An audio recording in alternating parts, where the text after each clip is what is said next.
A powerful blast ripped through an 8-story building in Bandar Abbas, the strategic Iranian port city on the Persian Gulf coast on Saturday. State television reported the explosion destroyed 2 floors, blew out the building's facade, shattered nearby shops, and crushed several parked vehicles along Moalem Boulevard. Images broadcast on Iranian state media showed walls torn open, interiors exposed to the street, and debris scattered across the roadway.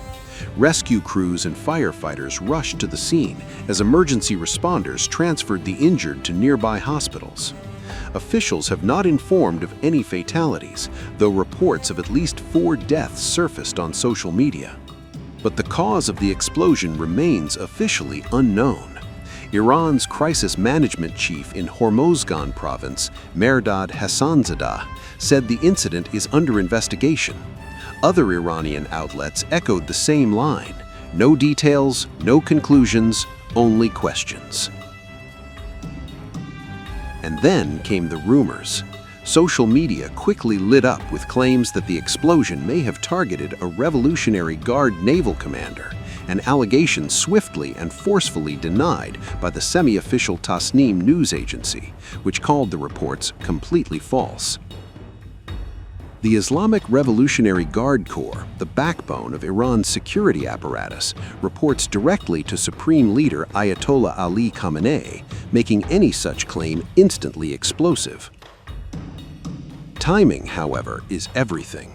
The blast comes amid soaring regional tension as the United States deployed an aircraft carrier strike group to the Gulf following increasingly aggressive rhetoric from President Donald Trump. Warships, fighter jets, and missile systems now crowd waters just miles from Iranian shores. And Tehran is responding. Iranian Army Chief Amir Hatami has issued a stark warning to both the United States and Israel, declaring Iran's forces are now at full defensive and military readiness. Hatami warned, and I quote, "If the enemy makes a mistake, without a doubt it will endanger its own security, the security of the region, and the security of the Zionist regime." His message is unmistakable. Any strike will be met with consequences far beyond Iran's borders. Hatami also pushed back against threats aimed at Iran's nuclear infrastructure, insisting force would fail. Iran's nuclear science and technology cannot be eliminated, he said, even if the scientists and sons of this nation are martyred. One explosion, no confirmed cause, no claimed responsibility. But in a region saturated with weapons, history, and unresolved grudges, silence itself can be a warning. As smoke clears in Bandar Abbas, the larger question hangs heavy in the air.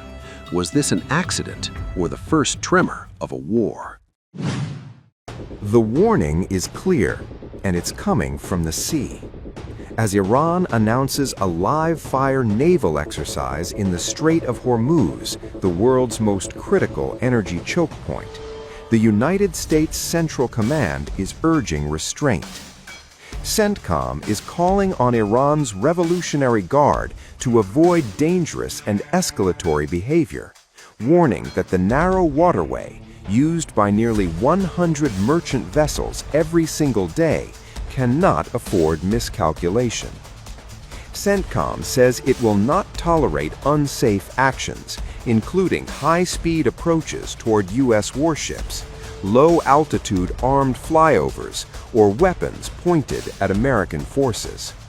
The message is blunt: professional conduct or consequences.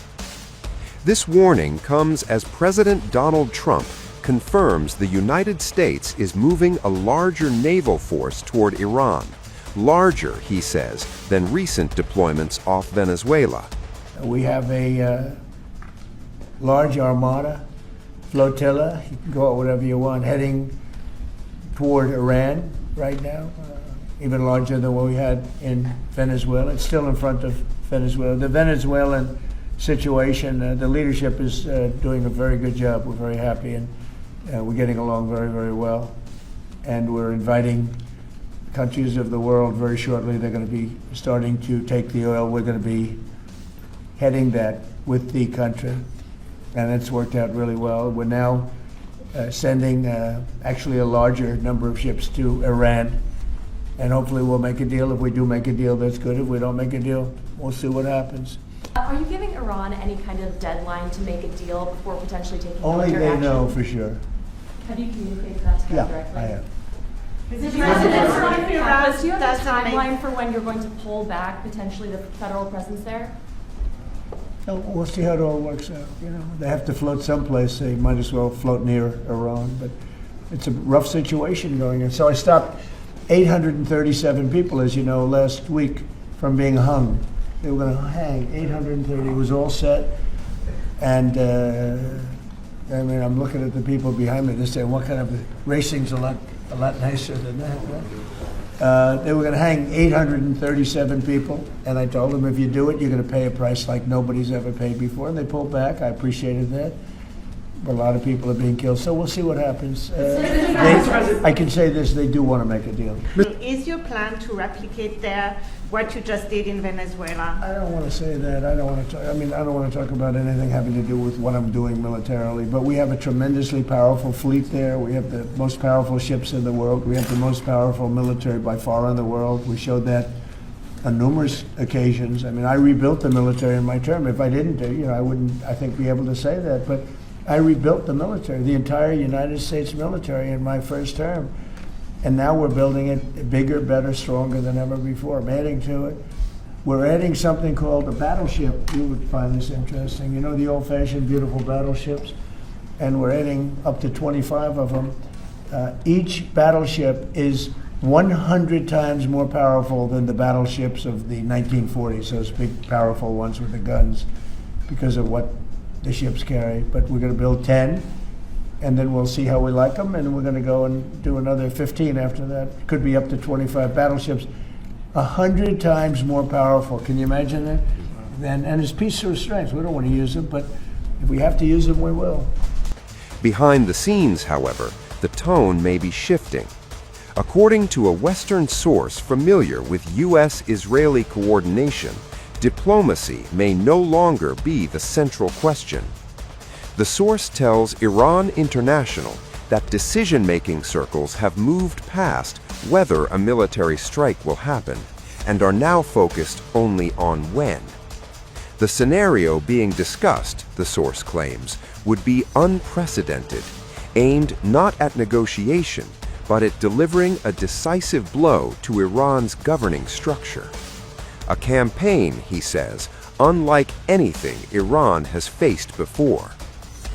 Joint U.S.-Israeli assessments reportedly view the current moment as a rare operational window, a once-in-a-lifetime opportunity, with a higher tolerance for risk than in previous confrontations. Israel, the source says, is on full alert. One scenario under discussion, waiting for a spark, a single Iranian missile that could justify a much broader and more destructive response. If Israel becomes directly involved, the source warns, past conflicts would look small by comparison. Still, publicly, Washington maintains its position. CENTCOM says U.S. forces will continue to operate with professionalism, protect freedom of navigation, and safeguard personnel, ships, and aircraft across the Middle East.